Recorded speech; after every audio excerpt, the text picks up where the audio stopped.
Hello guys, અત્યારે અમે આવી ગયા હતા દિલ્હી. તો છે ને મારા ભાઈને આવી ગયો તાવ. તો મારા હેલો, તમને તાવ આવી ગયું છે, તમને કેવું લાગે છે?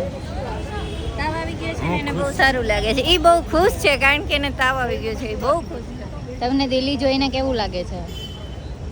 અહીંયા શિફ્ટ થવાનો તમને વિચાર છે ખરા? તો ગાઈઝ હું પડતા રહી ગાઈઝ, અમને દિલ્હી શિફ્ટ થવાનો વિચાર છે ને આજે હું કંઈક બહુ અલગ રીતના જ બ્લોગિંગ કરું છું. ઓલા બધા એનો કહેતા એ ગાઈઝ પડતા રહી ગયો, એ ગાઈઝ અત્યારે અમે આમ કરીએ છીએ. તો આજે હું હતી મસ્તીના મૂડમાં. તો બસ કાંઈ નહીં, મને એક વસ્તુ દેખાઈ ગઈ છે તો હું લઈ આવું. અને અમારા મમ્મી છે. હેલો ગાઈઝ, માંગો 20 આપે 30 જય દ્વારકાધીશ. કદાચ મારો અવાજ આવતો હોય ના આવતો હોય કારણ કે આજુબાજુ બહુ બધો અવાજ આવે છે. તો અત્યારે હું આવી ગઈ હતી દિલ્હી અને અત્યારે હું એક ફેમસ જગ્યાએ આવી હતી. સ્વર્ણ ભવન કહેવાય. સાઉથ ઇન્ડિયનના લોકો છે એને બધી જે મોસ્ટ આઇટમ હોય એ બધી અહીંયા મળી જાય. અને અહીંયાની ટ્રાફિક એટલે જબરજસ્ત. અને તમે અંદર આવો ને એટલે તમારા ફોનમાં નેટવર્ક જ ન આવે કારણ કે અહીંયા કંઈક એ લોકોએ નાખ્યું છે. તો અહીંયા મારે પણ ફોનમાં નેટવર્ક નથી આવતું. તો એના મતલબ એ છે કે તમે સાથે સાથે જમવાને પણ એન્જોય કરી શકો, તમે ફોનનો યુઝ ના કરો. અને બહુ બધી એટલે બહુ બધી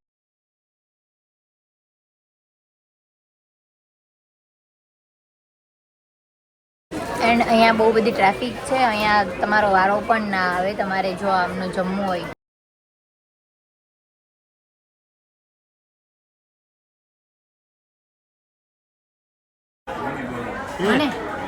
मेरे को मेरी मम्मी बुला रही है.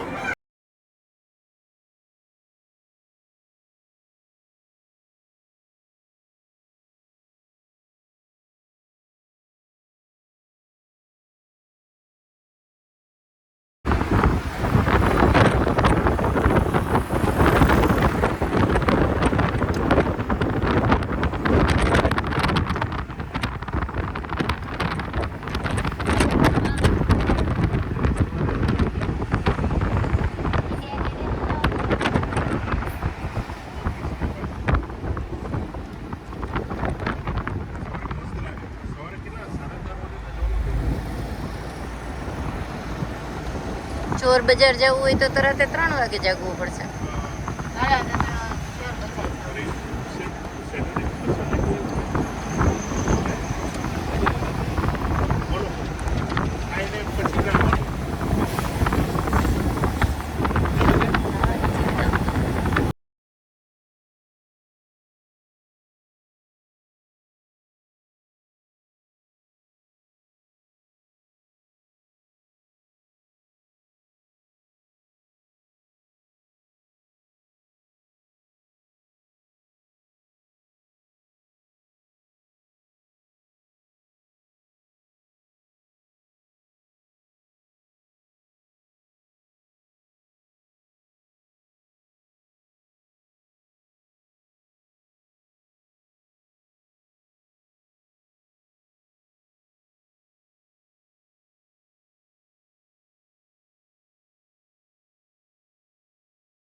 हैं? आईडी का क्या है तेरी आईडी? 20 हैं? 20 और 1 20 और 1. तेरा नाम क्या है सबको बता दे. 20 बार. तुझे मेरे साथ फोटो खींचवा के कैसा लगा? अच्छा लगा. ठीक है. सबको बोल दे लाइक करो, शेयर करो और सब्सक्राइब करो. बोल दे अभी नहीं.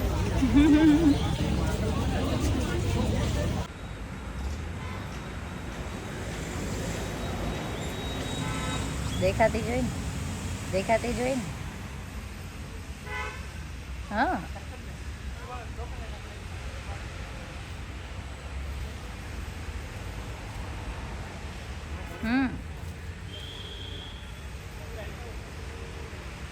મીટનો ફોન આવે, ચાલો રાખો. હા, હલો. હા,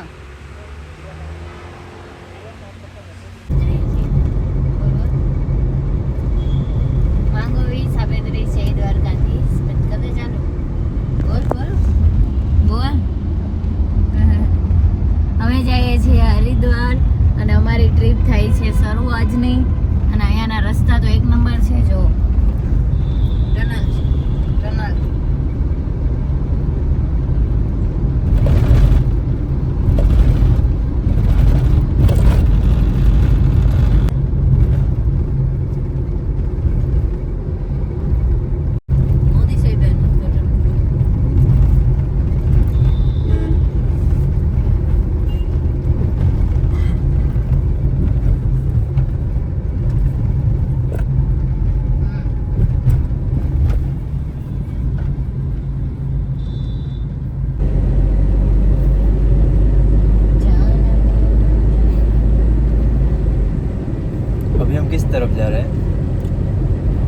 साइड मेरठ हाँ मेरठ हरिद्वार हाईवे ये हाईवे आ गया एक्सप्रेस वे ओके अभी तो ट्रैफिक नहीं होगी ना ये यमुना नदी आ गई है हमारी क्रॉस हो गई ऊपर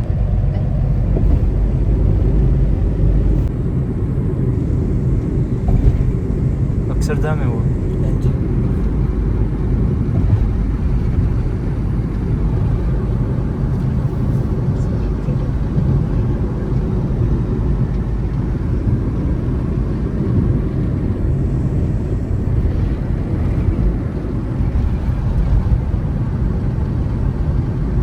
गाड़ी ना आए जानता नहीं भाई ये लड़के को दे देना क्या गाड़ी हाँ कोई दिक्कत नहीं सब हम ड्राइवर है चलाते हैं सब ड्राइवर है लाइसेंस वाले बिना लाइसेंस वाला कौन होता है घबराइए मत बिना लाइसेंस वाला कौन होता है हाँ बस चलाती तो सेफ है हम सबसे अच्छा हाँ जी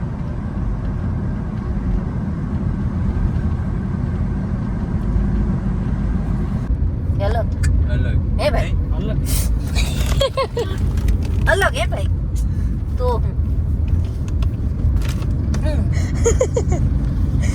મંગોવી સાપેત્રીસ જય દ્વારકાધીશ અને અત્યારે ફાઇનલી અમે પહોંચી ગયા છીએ હરિદ્વાર અને હરિદ્વારમાં મારા મમ્મીએ એવું કીધું કે પ્રવાસ એટલે કે અગવડતાનું સાધન કહી શકાય પણ અત્યારે અમને અગવડતા તો પડતી નથી પણ આજે રિક્ષામાં કેટલા વર્ષો પછી બેઠા અને જે કાંઈ મજા આવે છે ગાઈસ કે એની કોઈ સીમત નથી અને અહીંયા તમારે રિક્ષામાં જવું હોય ને એટલે તમને બધા એમ કહેશે કે 100 રૂપિયા અને 50 રૂપિયા પણ અહીંયા અમે જ્યાં હોટલ રાખી છે ત્યાં ભાઈએ કીધું છે કે 20 રૂપિયા જ રહેશે તો અમે જઈએ છીએ અને આ ભાઈ હાલતી તો કાંઈ નથી જો આટલું તો હું દોડી શકું પણ આમ અંદર તો આમ અલગ જ આમ વાઈબ આવે છે આખા રિક્ષામાં બેસીને અને આમ સામે રસ્તા અને એકદમ બહુ મસ્ત ચકાચક છે મમ્મી તમને કેવું લાગે મને તો સારું લાગે છે પેલા અમે ઓલા એમ કીધું હતું કે અહીંયા આશ્રમમાં જ રોકાવાનું હોટલમાં નહીં રોકાવાનું પછી અમે એક આશ્રમમાં ગયા ઈશ્વર બધાને સારું આપે પણ પછી અમે હોટલમાં stay કર્યો. એટલે આશ્રમમાં અવાજ ને એવું બધું આમ મસ્ત હતું પણ ત્યાંની અંદર આવે એવું જ નહોતું કારણ કે આપણે કોઈ દિવસ રહ્યા ના હોય આદત ના હોય એટલે પછી અમે હોટલ ગોતી અને અમને 8 હોટલ મળી કારણ કે અહીંયા અત્યારે ફૂલ પબ્લિક ફૂલ ટ્રાફિક અને બાકાજી ગીત છે આખા હરિદ્વારમાં ગુજરાતીઓની કારણ કે બાકાજી ગીત એટલે કે લોલ એમ જ્યાં જો અહીંયા ગુજરાતી જ એમ તો બહુ મજા આવે આમ બીજે ક્યાંય હોય એવું નથી લાગતું અહીંયા બધા આપણા ગુજરાતી જ છે અને મિક્સ આમ બહુ પકડીને દેવું પડે ગમે તે ઊંધી વહી જાય છોકરો કહે કે ઓલું કાઢી કે તમે ઘરે રાખો ઈ અંદર આવવા દે કે ગમે ત્યારે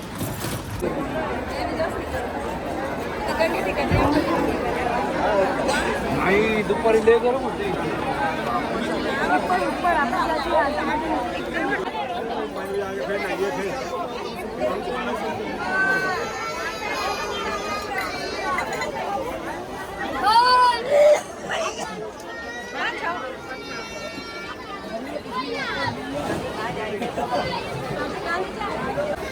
મંગોવી સાપેત્રીસ જય દ્વારકાધીશ ફાઇનલી આપણે હરિદ્વાર ગંગા નદીએ પહોંચી ગયા છીએ અને હું એવી બધાની રીસ અહીંયા લઈને આશીર્વાદ લેવા જાઉં છું કે બધાના ઘરમાં સુખ શાંતિ સમૃદ્ધિ બની રહે લોકો ખુશ રહે અને બીજાને રહેવા દે બસ એટલું જ